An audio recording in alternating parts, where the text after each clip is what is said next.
আর স্বয়ং মা মেধা দেবী যাকে কৃপা করবেন তাকে অশ্বিনী কুমার দ্বয় কি ফেরাতে পারেন? ঠাকুরমশাই নমস্কার। হ্যাঁ, নমস্কার। আচ্ছা ঠাকুরমশাই, এটাই কি মেধা দেবীর মন্দির আর এটাই কি ঘরঘরা নদী? হ্যাঁ, এটাই মেধা দেবীর মন্দির আর এটাই ঘরঘরা নদী।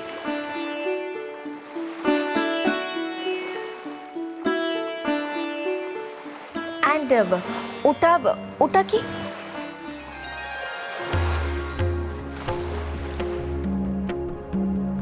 ওইটা হচ্ছে অশ্বিনী কুমার দ্বয়ের মন্দির।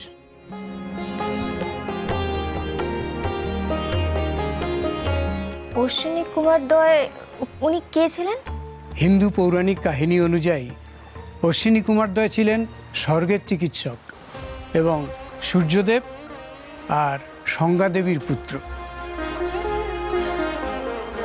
তাদের মধ্যে জ্যেষ্ঠ বা বড় ভাইয়ের নাম হচ্ছে নাসত্য, ছোট ভাইয়ের নাম হচ্ছে দস্যু। তারা আমাদের হিন্দু সনাতন ধর্ম অনুযায়ী আয়ুর্বেদ চিকিৎসা বা রোগ নিরাময়ের দেবতা হিসেবে পরিচিত।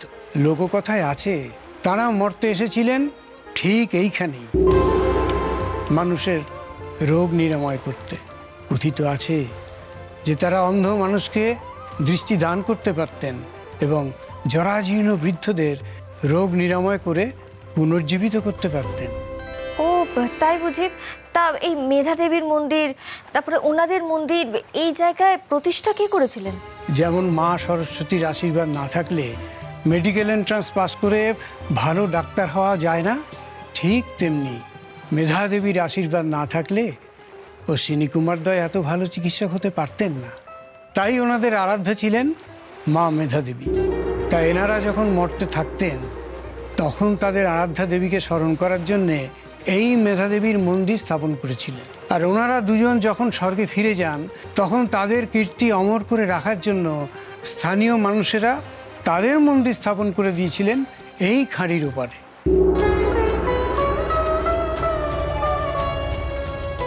তা তোমরা এখানে কেন এসেছো? এখানে তো গ্রাম নেই, লোকজন নেই। আসলে ঠাকুরমশাই, আমরা বড্ড অসহায় হয়ে এখানে এসেছি।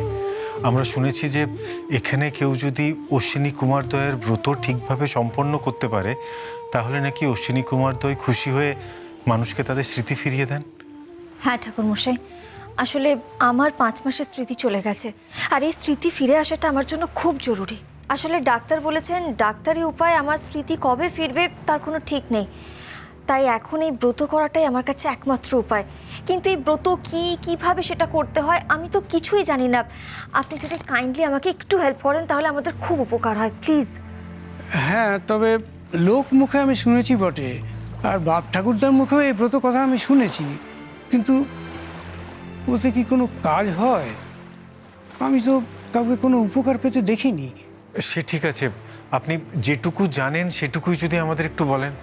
শুনেছি স্বামী স্ত্রী দুজনে মিলে দুটো প্রদীপ একসঙ্গে জেলে এই ঘরঘরা নদীতে যদি ভাসিয়ে দেয় এবং এই দুটি প্রদীপ যদি জ্বলন্ত অবস্থায় না সরে গিয়ে যদি একেবারে একযোগে একসাথে এই পার থেকে ওই পারে গিয়ে অশ্বিনী কুমার দ্বয়ের মন্দিরে গিয়ে ঠেকে, তবে অশ্বিনী কুমার দ্বয় প্রসন্ন হবেন এবং স্মৃতি ফিরে পাওয়ার পথ তিনি বাতলে দেবেন।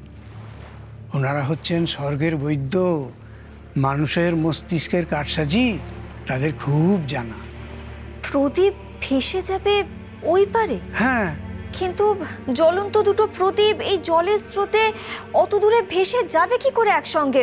ঢেউয়ে তো প্রদীপ উল্টে যাবে, নিভে যাবে, আলাদা হয়ে যাবে। এইটাই তো পরীক্ষা মা। এই অলৌকিক তো করতে পারে মনের ভক্তি, বিশ্বাস আর আকুলতা। কারোর মধ্যে যদি বিশ্বাসের এত জোর থাকে তবে মা মেধা দেবী তার কৃপা দিয়ে এই অলৌকিক ঘটিয়ে দেবেন। আর স্বয়ং মা মেধা দেবী যাকে কৃপা করবেন তাকে অশ্বিনী কুমার দ্বয় কি ফেরাতে পারেন?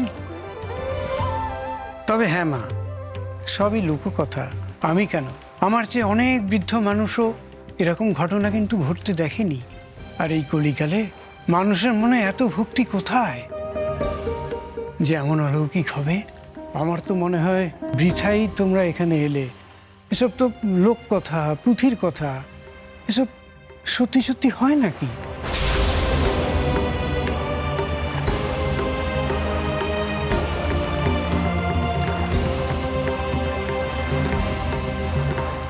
বিশ্বাস, আকুলতা আমার মনে আছে। আমি শিওর মা মেধা দেবী জানেন যে আমি আমার স্মৃতি ফিরে পেতে কতটা মরিয়া। কিন্তু দুটো প্রদীপকে একসাথে ভাসিয়ে দেওয়ার জন্য তো একটা সায়েন্স দরকার, না হলে তো ভাসাতে না ভাসাতেই দুটো প্রদীপ উল্টে যাবে। কি করি?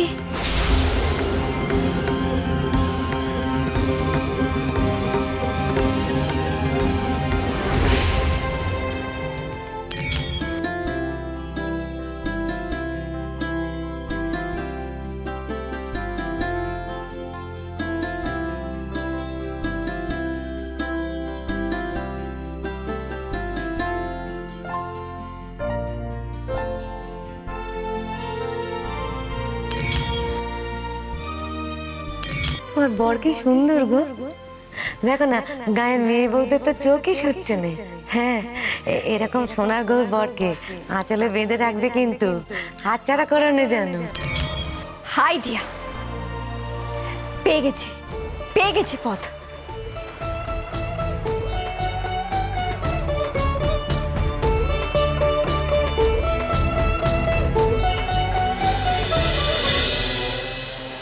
অদ্বিতীয়া, তুমি ঠিক কি ভাবছো বলো তো? এই প্রদীপ দুটো ভাসাবে কি করে? এই নদীর খাড়িতে যা স্রোত, তাতে দুটো প্রদীপ তো অনেক দূরের কথা। একটা প্রদীপও কি ওই পারে পৌঁছবে? নদীর স্রোতের প্রদীপগুলো উল্টে যাবে না তো? ওফো জিজি, আপনি এত টেনশন করছেন কেন? আমি তো বললাম I have a great idea. আরে বাবা, সেই আইডিয়াটা কি সেটাই তো জানতে চাইছি তখন থেকে, তুমি বলছোই না। আচ্ছা বাবা, বলছি চিল। আপনি জানেন কি না জানি না, ইউ আর কোয়াইট হ্যান্ডসাম। বাবা, এই তোমার আইডিয়া? তা গোসাই বাড়ির সবাই তো সুপুরুষ।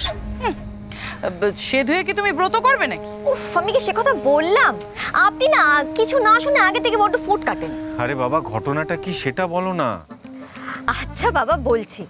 ওই ফুলগ্রামের মহিলারা আপনাকে তো দারুণভাবে দেখছিল। সেটা দেখে ওই রমাদি আমাকে বললেন যে খুব সাবধান, তোমার বরকে একদম সোনার গৌরাঙ্গের মতন দেখতে, তাই নিজের আঁচলে বরকে বেঁধে রাখো। Now I keeping my feelings apart.